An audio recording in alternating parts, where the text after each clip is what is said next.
আমার জানা মতে এই রেসিপিতেই গরুর মাংস ঝামেলাবিহীন খুব সহজে রান্না করে ফেলা যায়। আসসালামু আলাইকুম। আজকে আমি গরুর মাংস রান্না করব। এই জন্য 2 কেজি গরুর মাংস নিয়েছি, কেটে ধুয়ে পরিষ্কার করে পানি ঝরিয়ে নিয়েছি। এখন একটা বলের ভিতরে নিয়ে এর ভিতরে একে একে সব মশলাগুলো দিয়ে দেব। প্রথমে 2 টেবিল চামচ আদা বাটা, 2 টেবিল চামচ রসুন বাটা, 3টা টমেটো পেস্ট দিয়ে দিলাম। এখন দিয়ে দেব 1 টেবিল চামচ হলুদের গুঁড়ো, 2 টেবিল চামচ মরিচের গুঁড়া। হলুদের গুঁড়া আর মরিচের গুঁড়াটা এটা কালারের উপরে আর ঝালের উপরেই ডিপেন্ড করে। কিন্তু আমার হলুদের কালারটাও খুব সুন্দর আসে আর মরিচেও অনেক ঝাল, সেই অনুযায়ী আমি হলুদ আর মরিচ দিয়েছি।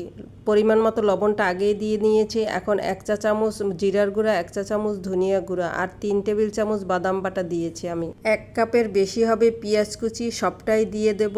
গোটা গরম মশলা, দারচিনি 5-7 টুকরা আর এলাচও 7-8টা নিয়ে আমি একটু থেতো করে নিয়েছি ঘ্রাণটা বের হওয়ার জন্য। 5-7টা লং হবে আর সামান্য পরিমাণে তেল দিয়ে খুব ভালো করে মাংসটাকে মাখিয়ে নেব। আমি এখানে বেশি তেল দেব না, আমি শেষে আবার তেল ব্যবহার করব, এই জন্য একদম নামে মাত্র তেলটা ব্যবহার করলাম। কিছুক্ষণ মাখানোর পরে আমি 3 টেবিল চামচ গুঁড়া দুধ দিয়ে আবার মাখিয়ে নিয়ে আমি প্রায় 1 ঘন্টার মতো ম্যারিনেট করে রেখে দিয়েছিলাম। অন্যদিকে চুলায় মাটির হাঁড়ি বসিয়ে গরম করে এর ভিতরে সামান্য সরিষার তেল দিয়ে ভালো করে গরম করে নিয়েছি, যাতে নিচে লেগে না যায়। মাংসগুলো হাঁড়ির ভিতরে দিয়ে দেব আর এই মাংসের ঝোলের ভিতরেই আমি কয়েক টুকরা আলু কেটে রেখেছিলাম, সেই আলুগুলোকেও এখন ঝোলের সাথে মাখিয়ে মাংসের উপরে দিয়ে দেব। 4-5টা রসুন বোটা ফেলিয়ে আমি আস্তই ধুয়ে পরিষ্কার করে নিয়েছি, এগুলো মশলা মাখিয়ে এর সাথে সাথে দিয়ে দেব। উপর থেকে আবার কিছুটা সরিষার তেল দিয়ে একটা কাঠির সাহায্যে মাংস আলু সব একত্রে নাড়িয়ে চাড়িয়ে মিলিয়ে দেব। হান্ডি বিফটা দমে দেওয়ার জন্য আমি কিছুটা আটা মেখে নিলাম আর চুলাটাও আমি জ্বালিয়ে দিয়েছি যাতে পাতিলটা গরম থাকে আর আটাগুলো তাড়াতাড়ি শক্ত হয়ে যায়। চারদিকটা আটা মাখিয়ে এখন আমি ঢাকনা দিয়ে আটকিয়ে দেব।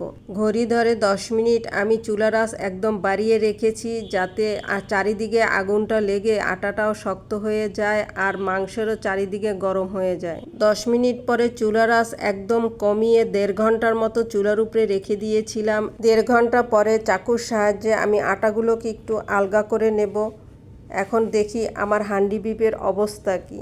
ঢাকনাটা খুলতেই এত সুন্দর একটা ঘ্রাণ বের হয়েছে, সমস্ত ঘর ঘ্রাণে ভরে গিয়েছে। একটা কাঠির সাহায্যে এখন একটু নাড়াচাড়া করে দেখব নিচে লেগেছে কিনা, আর না, আমার মাংসটা একটুও লাগেনি নিচে। এখন কিছুটা টালা জিরার গুঁড়ো দিয়ে আমি একটা বাটিতে কিছুটা খাওয়ার জন্য তুলে নিচ্ছি, আর মাংসটাও সেদ্ধ হয়েছে কিনা সেটাও তো চেক করতে হবে। আলু, মাংস, রসুন সবগুলোই আস্ত আছে, আবার একদম মোমের মতো গলেও গিয়েছে। খোলা মুখের পাতিলে হান্ডি বিফ রান্না করতে সহজ হয়। আমিও নিয়েছিলাম একটা খোলা মুখের পাতিল, কিন্তু আমার পাতিলটা চুলায় দেওয়ার সাথে সাথেই ফেটে গিয়েছে, তাই আমার বিকল্প আরেকটা পাতিল ছিল, সেটাই আমি রান্না করেছি। রেস্টুরেন্টেও আমি খেয়েছি হান্ডি বিফ, আর আমি আজকে বাসায়ও রান্না করলাম, তবে রেস্টুরেন্টের চেয়ে স্বাদে কম না, বরঞ্চ স্বাদ বেশিই হয়েছে। আমার রেসিপি ভালো লেগে থাকলে টাইমলাইনে শেয়ার করে রাখবেন, পরবর্তীতে কাজে লাগবে। সবাই ভালো থাকবেন, দেখা হবে আবার কোনো নতুন রেসিপিতে। আল্লাহ হাফেজ।